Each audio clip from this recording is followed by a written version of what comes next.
as you can see here, when you take the second derivative of any term that has a product, you end up with this term that has a 2 in it. So that's what's happening with the Coriolis term. But anyways, all of that doesn't mean much in terms of physical sense. So really we want to get, what does all this mean, aside from just going through the equation. So we want to get the physical sense.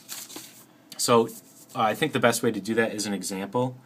Here we're looking at a bird's eye view of a coordinate system with unit vector k pointing out towards the page, j to the right and I down. And okay, so we remember that our Coriolis term is 2 times omega, which is right here, we're rotating about k, cross the velocity vector of our point P with respect to our rotating coordinate system, which is somewhere, it doesn't matter. So here we have v of P, and it's just moving to the right. So intuitively, again, what is the cross product of this vector cross our k? And again, here we have this potato. You have the cross product of 2 perpendicular vectors. You get, the result is the third perpendicular vector. So again, that still doesn't mean much to us, but we know that the cross product of these 2 vectors, this one and this one, will give us something perpendicular. So we have that here, force Coriolis, and knowing that Coriolis term is acceleration, meaning it's a force which will start out, with velocity equals 0 in the direction of the Coriolis force and slowly increase, because if you have a constant force, you will slowly increase velocity. So this point, or this path of our object, is sort of what we're seeing in the frame as it rotates. And from time equals 0 to time equals 1, we're tracing out a relatively small path. The arc length is small. Although as time increases, it appears, due to the rotation of the frame and the outward motion, that we're covering a whole lot more ground. In other words, the point is accelerating.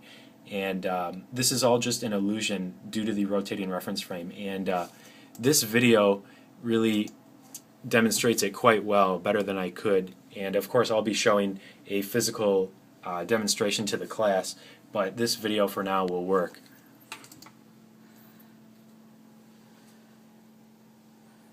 So here we have the rotating frame, and the cannonballs are shooting straight out radially from the center.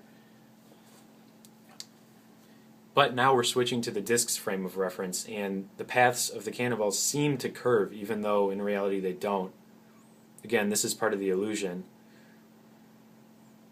But now we'll see the Coriolis force quantified as a vector, the blue vector, and just as in my drawing, you can see that that force appears to increase because as the balls get farther and farther away, it appears that they cover more ground. So this is, again, just an illusion due to rotating reference frame. And Coriolis force can also explain hurricanes, or why a toilet would flush one direction when you're in one hemisphere versus the other. And there's a lot of thought behind that.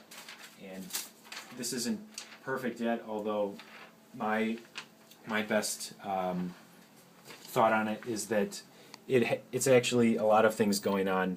Of course, the changing reference frame, I think it's the result of conservation of angular momentum. For instance, when you have a parcel of air at the equator, it's moving with the rotation of the Earth, although if you were to push that point of air upwards, right now it still has the same left and right velocity, so it's going to be spinning much faster. And so here we have conservation of angular momentum, which causes the particle to move to the right faster than other particles around it. But then as the Earth continues to rotate, the centrifugal force wants to pull the parcel of air back down to the center of the Earth. That's why we see this particle making the arc. It's going towards the North Pole, and then it wants to come back down because this rotation will cause all air eventually to create a ring, just like Saturn's rings, for instance, in space. So that's what's going on there. And then, of course, you have the effect of the drag on the Earth influencing the direction of rotation of the particle. That's why it wants to come back in this direction, but this is incomplete right now. It's just to give a sample of one of the applications. So that is